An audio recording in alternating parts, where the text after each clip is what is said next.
Antwerp, Belgium. February 2003. In the heart of the city sat the Diamond District, a square mile of glass, steel, and secrets.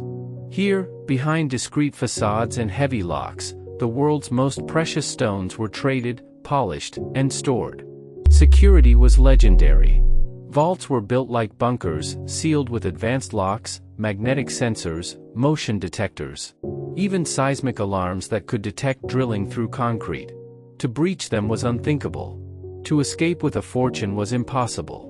And yet, in the early hours of February 16, 2003, when investigators descended into the underground vault of the Antwerp Diamond Center, they found the unthinkable. 123 of the 160 safe deposit boxes had been ripped open. Diamonds, gold, jewelry, cash, worth an estimated $100 million, gone. The alarms had not sounded. The cameras had seen nothing. The guards had heard nothing. It was as if the treasure had vanished into thin air. But it hadn't. It had been stolen. Quietly, efficiently, and with almost surgical precision. At the center of the plot was one man.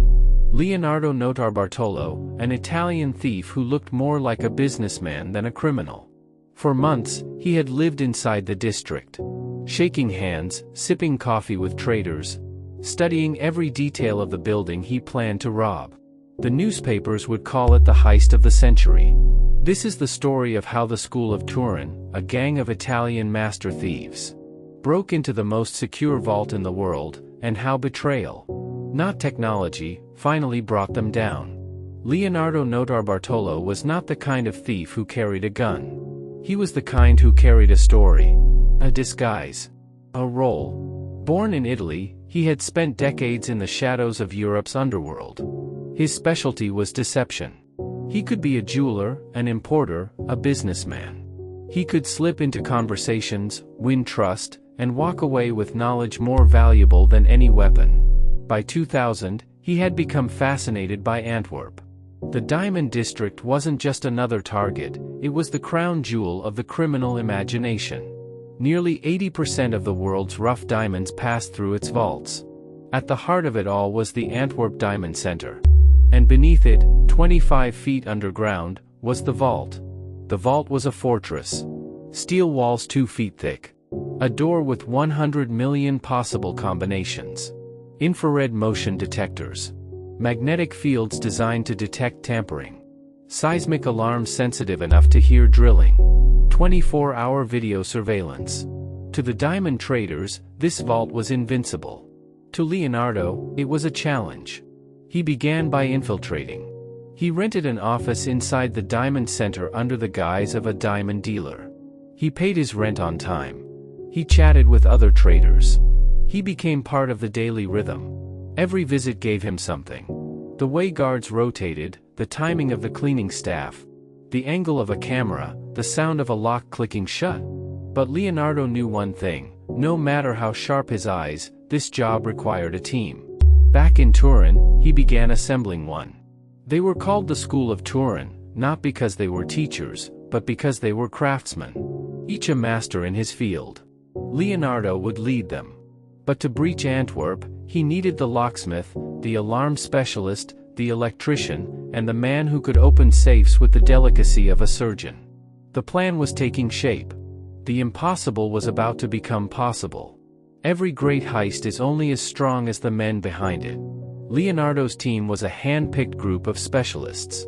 The genius, electronics experts skilled in bypassing alarms, rewiring cameras, and creating devices to fool sensors.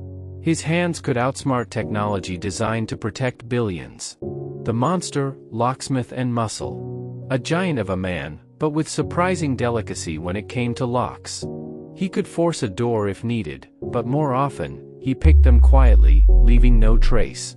The king of keys. A locksmith who could duplicate almost anything. Using plasticine molds and patient hands, he could recreate keys that should have been impossible to copy. Speedy.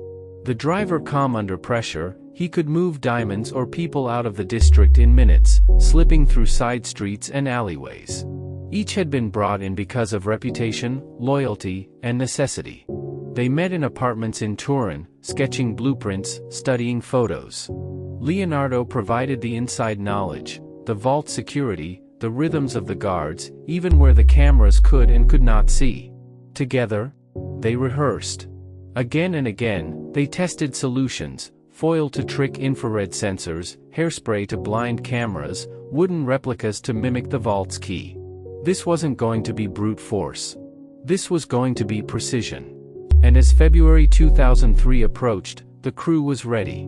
On February 14, 2003, while Antwerp celebrated Valentine's Day, Leonardo's team moved quietly into position.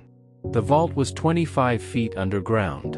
To reach it, one had to pass cameras, magnetic sensors, motion detectors, and finally, the vault door itself.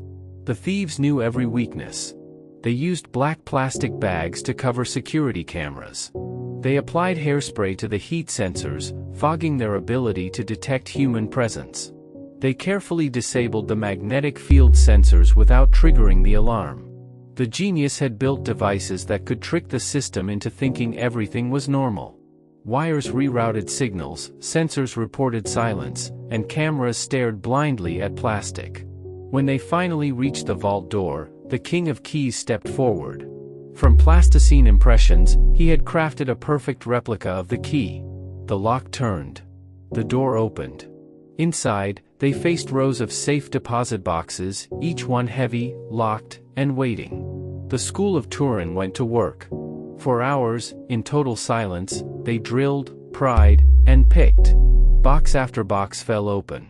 Diamonds, gold, cash, bonds, stuffed into duffel bags and stacked in piles. By dawn, they had emptied 123 boxes. They loaded their haul into bags, slipped out the way they had come, and disappeared into Antwerp's streets. When the vault door closed behind them, the alarms reset. As far as the system was concerned, nothing had happened. It wasn't until Sunday afternoon, when the first traders returned, that the crime was discovered. By then, the thieves were long gone. The numbers were staggering. $100 million in diamonds, gold, jewelry, and securities. Some estimates placed it higher. It was the single largest diamond heist in history. And the haul was untraceable. The diamonds were mostly uncut, making them easy to sell into Antwerp's black market or smuggle into legitimate trade. Unlike cash, unlike artwork, uncut stones could vanish without a trace. For the School of Turin, it was the perfect crime. But perfection has a price. And cracks soon began to show. For all their planning, the thieves made one fatal error. They dumped their trash. After the heist, the crew retreated to a hideout. They ate, they drank, they sorted their loot. And when they were done, they bagged up the leftovers, half-eaten sandwiches, scraps of tape, plastic gloves, and tossed them into a forest outside Antwerp. A local landowner, suspicious of garbage on his property, called the police.